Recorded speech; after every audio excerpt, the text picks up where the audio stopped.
Alright guys, what's going on? I want to welcome you back to another comic book haul, the first one for me for the year of 2021, and hopefully your guys' collecting is going pretty good.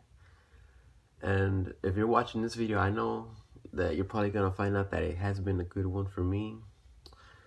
However, you can say that I went down a rabbit hole and it all started because of this book right here.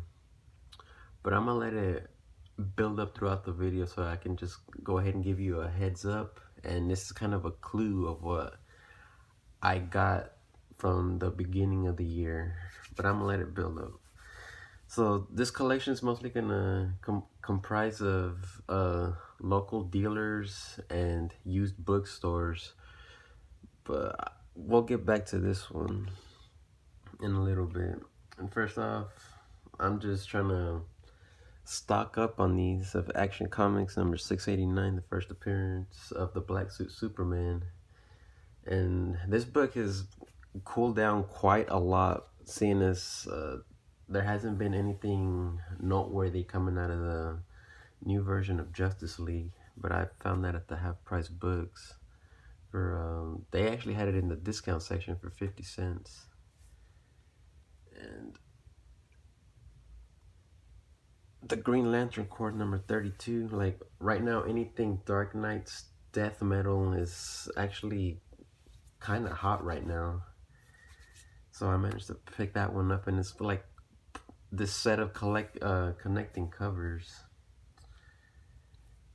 And Injustice Gods Among Us number 1. Like this has actually been getting pretty hard to find as of late. Mostly because like everything video game related, you really don't know how WB intends to, or I should say AT&T intends to create their streamlined when it comes to DC Comics, 'cause as of late they've been like in really rough shape. And rumor has it that they're actually intending to sell off their games library, which could actually make this book even more harder to find and even more valuable. And then next up, the Walmart reprint of Superman Rebirth number 1. Like, before Bendis came aboard and kind of ruined the character for me, I actually liked reading this title. But, you know, it is what it is, and word on the street is that Bendis is actually leaving the title soon, which would get me back into reading Superman. Now, anything with Wonder Woman and that golden armor has been picking up a little bit of steam. And I mean, when it came to the movie, it was what it was. Like, if people didn't like it, I understand, and if people did like it, I understand it too. Like, I'm like right in the middle. I didn't hate it, but I didn't love it. But I can tell you that I was never bored by it. And this does have her in her golden armor and Kingdom Come Superman suit. And what's funny about this is that 2 out of the 3 characters or suits have actually already made their on-screen debut. And if rumors are to be believed about the Flash movie about Michael Keaton, he could actually be wearing this suit as well. Which, you know, like, it's actually like a pretty good story, and it kind of ties into movie stuff. Next up, DC versus Marvel. Now, this one isn't that special considering I had already picked up a DC Universe logo variant. But the main reason I picked this one up is that it actually came with one of the original cards on it, which I thought that was like a nice little collectible, because when you tend to find these out in the wild, you don't actually get the collectibles with it, which I thought that was a nice pickup. Now, these next 2 can be added to my DC Universe logo collection, although this will end up being my second copy of Aquaman number 22. And I'm actually glad that I found this one because this one's near impossible to find, and someone has it listed up on eBay right now for around $50, but I only managed to pick it up for $1. Justice League of America number 69, the DC Universe logo variant. And man, I can tell you that the DCUs, like right now, are impossible to find in my area. And next up, Batman, the Arkham Knight number 1, the first appearance of the Arkham Knight in comics. And after that little Detective Comics 1000, he, like, that character kind of flatlined, which, you know, it kind of sucks when it comes to Bat family members, but it allowed me to pick it up for cheap, so I can't complain about that. Now, next up, I actually found these next these next two books at an antique mall when they had a New Year sale. And like, I basically ended up picking these for pennies on the dollar.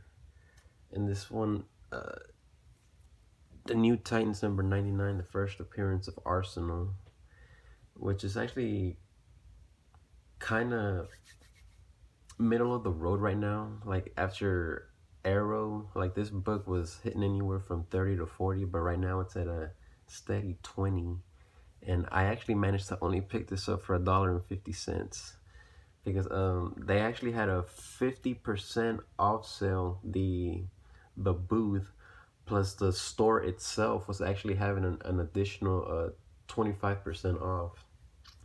And like, finding a key issue for $1, it's always up my alley.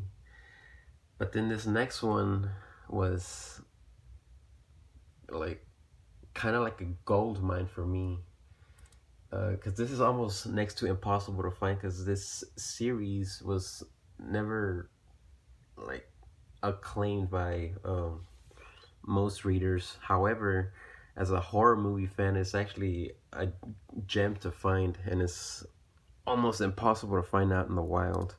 Friday the 13th, number 1, the 1 in 10 variant that actually has Kane Hodder from part 8 on the cover. And people are asking anywhere from $70 to $100 for this book. And I'm glad I only managed to pick it up for $10. Now, I managed to pick JLA number 1, a newsstand copy from the Movie Trading Company. This book has been on the rise as of late, but I really don't understand why. However, it is a number 1 issue, and I managed to pick it up for cover price. Now, the reason that this haul came to be came from this. So the story with this is that I happened to stop by a comic book store that I didn't even intend to, but it just happened to be there because I had it confused with another one that I actually liked. So the story is, I actually went into this comic book store and the guys seemed friendly and all. And they were advertising some kind of 10% off sale for the holidays. However, I did not have the best of experience at this store, and like the way they handled their business with me, I will never shop there ever again. So how all of this started was that I actually just started digging through their back issue bins, and when I came up to the counter, the guy noticed that, oh, well, you're picking up all these Star Wars issues. Star Wars is pretty hot, and we happen to have pick up a collection like right over there, and it's full of Star Wars stuff. So when I went into the counter and I laid all my books down, I noticed that, like, as soon as I headed over to the bin to check out their collection, one of the guys behind the counter started going through his phone and looking up sold listings on eBay for the books that I had been intending to purchase. And here's where the story just blows out of proportion. So I managed to find this copy in their back issue bins for $3.50. And like, and what when I was heading back up there, because from their collection I managed to find a Knights of the Old Republic number 42, the first appearance of is it Dark Malik, you know, the one with a Mandalorian fighting Malik on the ground. And he started just like pricing everything, not even following their own pricing methods. So with them, they showed me a sold listing of this book for $700. And like what I try to like have a rational conversation with them, saying, well, how do you know that they actually paid that price? Because you know it'll say sold and completed listing, but you never know if it actually was a completed sale, because I was bidding on a comic book that actually went for over $700. And Key Comics Market Watch actually happened to find that book for $4 in a back issue bin in one of his recent videos, and that book was going for over $700 online. But then there was reports coming that the buyer never actually paid for that. So my argument was, well, are you gonna sell me for what the person was purchased it for, or are you gonna sell me for sticker price? So what happened was that I wanted to buy all those books, but then he was just cherry picking what I could and could not buy. So I had like a little mini stack of Star Wars books, and he goes, "Oh well, see these, and these. I can just make more selling them online, and then with this one, we're just gonna send it off to CGC to get graded." So all I was actually left with was the Knights of the Old Republic number 42, and he goes, well, you know, with the listings going over 100, we'll give it to you for 75. And I was like, come, are you serious, man? Like nothing is listed here, and then you're going to go ahead and not even give me the books that I wanted at the prices that you guys had marked. So I managed to buy the Knights of the Old Republic number 42, and I wanted to like flip it, and I actually did, and I managed to make a pretty penny. I actually doubled my money on that one. However, that did send me down the rabbit hole, but I made like a promise that day that after what those guys did at that comic book shop, I will never shop there again. So starting with this book, I actually went down the Star Wars rabbit hole. So Star Wars from Dark Horse number 50, The Epic Battle for Kamino.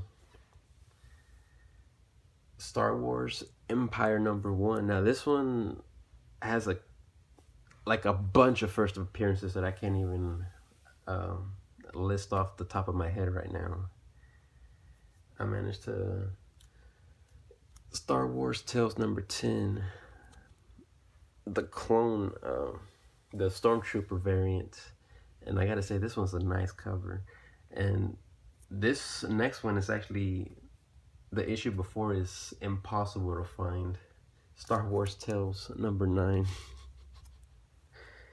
Like, and I actually went back to the movie trading company, and they just had this sitting out because I know that a local comic collector had been there, because like most of the stuff had been rummaged through, and somehow he let this slip by him.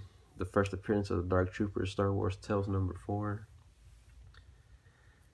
Now these next ones are some that I managed to find at that comic shop that they wouldn't sell me, and I managed to just give my business to someone else. Star Wars Underworld number 5, the Boba Fett variant. Like everything right now Mandalorian is related, so that should be a clue to what I managed to pick up. And one of the things that pissed me off about that is that they basically said they wouldn't sell anything because they could just make more money online. And for some reason they said, well, this is part of a set, but yet they only had like issues 1, 4, and 5. Like, how do you consider that a whole set? So then, Star Wars Boba Fett number 2, When the Fat Lady Swings. This is a newsstand edition. Then Boba Fett Enemy of the Empire number 4. Now this one's actually getting up there thanks to the cover. However, I do have to thank my dad for helping me pick these new books up that I'm about to show right here. So the story with this is that my dad's job actually had him relocate out to my neck of the woods, but I had to show him how to navigate the area, and even then it was still about a 45-minute drive away from where I live, like way out in the sticks. And they actually happen to have an antique mall out there that it's kind of like the town's version of a general store. And I am so glad to show off what I happen to just pick up there. Now, mind you, I did end up paying only $1 for each of these, but they were loose in their little bins, so I had to bag and board them. So I managed to rescue these bad boys right here. Star Wars Darth Maul, Son of Dathomir number 1. Number 2. Number 3. Number 4. I'm going to let you guys guess what's coming up next. Darth Vader number 2. Darth Vader number 3. And yes, I even found that Darth Vader number 3, one of the stealth buys, hopefully for the rest of the year, for $1. First appearance of Dr. Aphra and 000. And so, in a way, I kind of owe my dad for helping me find these books, seeing as how his job had him relocated way out there, and I went to a store I've never even heard of, and I managed to pick these up. So I actually looked up a Craigslist ad for a comic dealer that actually lives like 5 miles down the road from where I live, and he's one of the guys that's like on the CGC authorized personnel to grade books, and they were having a little sale on their stuff where you had to make an appointment to come look at stuff, and I actually managed to get a great deal.